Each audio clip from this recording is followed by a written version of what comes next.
My friends, thank you so very much for checking out my channel today. Please give me a like, comment, subscribe, and hit that notification bell as I continue to bring you weekly content. Thank you so very much for watching this video. Your viewership is much appreciated. So let's go ahead and take a look at Transformers Studio Series 83 Soundwave. And as always, we'll take a quick look at this lovely toy packaging. Of course, typical traditional Studio Series packaging. Bottom of the box, not much happening here.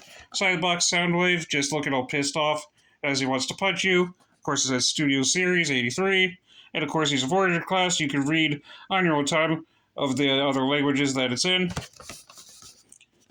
On the side of the packaging, just not much happening there, just Soundwave looking all mad. Authentic Transformers Generations. And of course, Autobot insignia right on top of there. And of course, on the back of the box, the Soundwave everything that he can do. Vehicle mode is very silly. I think he's supposed to be a platformer, or I don't know what type of vehicle this is supposed to be, but just silly. But, you know, Hasbro took a shot in the dark, didn't really work out, so but that's what happens. And, of course, that's the backdrop image right there, which we'll take a quick look at right now. Again, this is pretty cool. I do like the backdrop images of the Studio Series. As you can see, I don't think this is supposed to be Iacon, which was the Autobot city, I believe, but this is just picture of Cybertron when they're fighting in the opening film, and of course here's what Soundwave looks in it. That's cool. I really do like that. And of course, we'll take a quick look at the instructional booklets. See, very nicely done. Hasbro actually did a decent job with their instructional booklets, so that's pretty nice. And of course, we will go ahead take a look at Soundwave from Bumblebee. Of course, I just like everything. The blue, his body is all painted out blue and white. Of course, you got the transparent clear there for his chest, and the yellow, the Decepticon insignia right here. So very nicely done. White all the way around. His legs. Here is his back, which actually I had that a little mistransformed here. Forgot about that because I was fidgeting around with that last night. Please forgive me for that one. Yeah, this is what his back is supposed to look like. And this part too. The vehicle mode, I don't really care about that too much, but articulation-wise, head does do a full 360 degrees. Arms do a full 360 and can bend at the elbow. And of course, once you pull the arms out, he does the splits. And his waist can do a full 360 degrees, which is pretty nice. He's actually one of the easier Studio Series to combine unlike to transform, unlike Ratchet, though, that you can see over there, he's a little bit more difficult. And of course, the legs can bend and all that good stuff. So let's get some comparisons out of the way real quick. Here he is with Generation 1 Blaster. Hang on just a second, cooperate with me. As you see, back in 1985, 1985, I believe, is when they came out with Blaster, when size comparisons meant nothing. He's this big. He's meant to be extremely tall Autobot. And, of course, and here's what he looks like with Studio Series Galvatron and regular line Kingdom Cyclonus. They do match up very, very nicely with each other. Cyclonus is just a traditional Voyager class. He's going to be about the regular size. And here he is with Galvatron. Yeah, they're the same size. So, alrighty. Now we got the comparisons out of the way. Lastly, we'll take a look at is his accessories. Sorry if I get a little tongue-tied. That just happens sometimes. Of course, he comes with his own blaster, which does resemble his Generation 1 weapon. And, of course, with his gun, too. Of course, they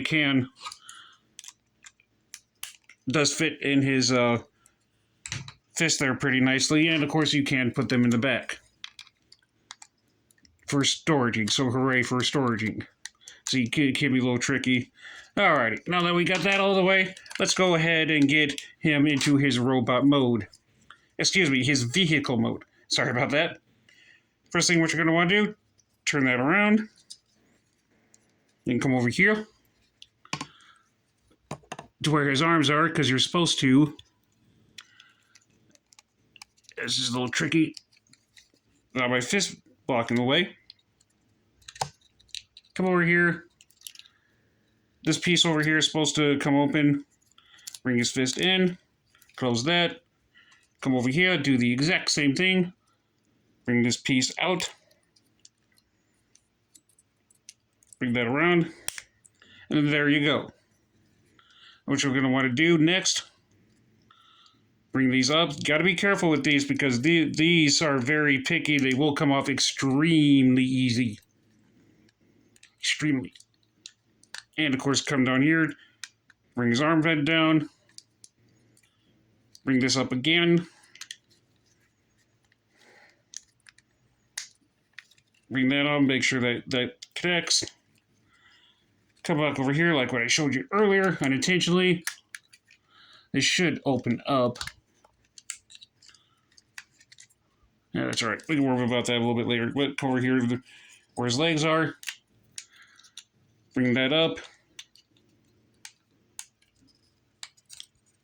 Turn this around. Yeah, leave it like that. Collapse that in like so. And then do the same thing over here. Bring this bad boy out. Collapse it like so. And now you should be able to come over here, turn this around, leave that there like that for now. And you just basically have to make sure that this is all nice and tight. Bring these down. Make sure everything's all connected. A little disconnected, but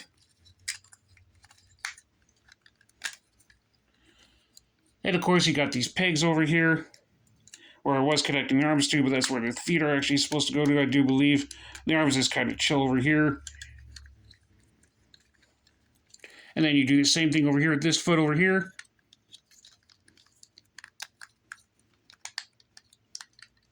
And then there we go. I'll just make sure that everything's all nice and neat.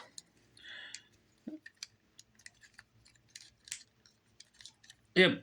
And here is Studio Series 83 Soundwave in his vehicle mode. Hopefully you saw everything on there okay. Here's the back of it. It's just, this is just silly. And of course here's his weapons. You're supposed to connect these to his little arm pieces there. Like so. And he should be also connectable with Ractonite as well. I'll try and show that off in the thumbnails. And there you go. This is just kind of silly. I don't know why they made this way. I mean, I could come to the fact that he was originally, in Bayformers, he was a satellite. And then he was a car. And then the Transformers Prime series, he was a jet. I can come decide with all those things, but this, I might have some of it mistransformed too, and I just kind of don't care, because this is just, I don't know what this is. This is just a weird transformation mode. I know it's supposed to be a weapon, but it's just weird. But anyways, we'll go ahead and get some comparisons out of the way. Alright, let's go ahead and get some comparisons out of the way. So here he is, as mentioned earlier, with the Studio Series Ratchet. So, there's that. Areas with Nemesis Blaster. But I guess it'd be more appropriate if you put him up like this. Again, I'm just not fond of this mode at all. His robot mode's fine. I dig the robot mode. I actually am going to buy another one of this because I'm going to dissect the whole thing and try and convert it into Sound Blaster. I'm just figuring out everything that I was supposed to be doing it, how to do it from the other YouTubers that I watch, for example. So, and last but not least, areas with Kingdom Cyclonus, and keep in mind this is my own custom Cyclonus. I want to take him apart too, I just don't know how exactly to do the ones on the regular mainline like Kingdom. Studio Series is a little bit easier to dissect, because you can see the screws and all that, so. And I do have Galvatron. I'm actually going to be giving him a review probably sometime next week. I was just still kind of figuring him out. I guess if you want to, raise that up a little bit more. I guess you could use it as a surfboard. I mean, that'd be kind of cool. Will you stand properly if I leave it alone? Yeah. Yeah, that's just I just don't like the vehicle mode whatsoever. I don't think a lot of people did either. I mean, it was a nice try on Hasbro's part, failed, but they can just keep experimenting with Soundwave. So I personally am a fan of the Generation One Soundwave because that was pretty cool seeing them as a cassette player. But 1980 was 1980. Cassette players don't exist anymore. So, but yeah. Anyways, I'm just kind of rambling on. Please give me a like, comment, subscribe, and hit that notification bell as I always continue to bring you weekly content. I'm also doing contests. I still need to come good on my last one for July. I do have plans on doing that. But again, thank you so very much for watching my video. Have a wonderful day.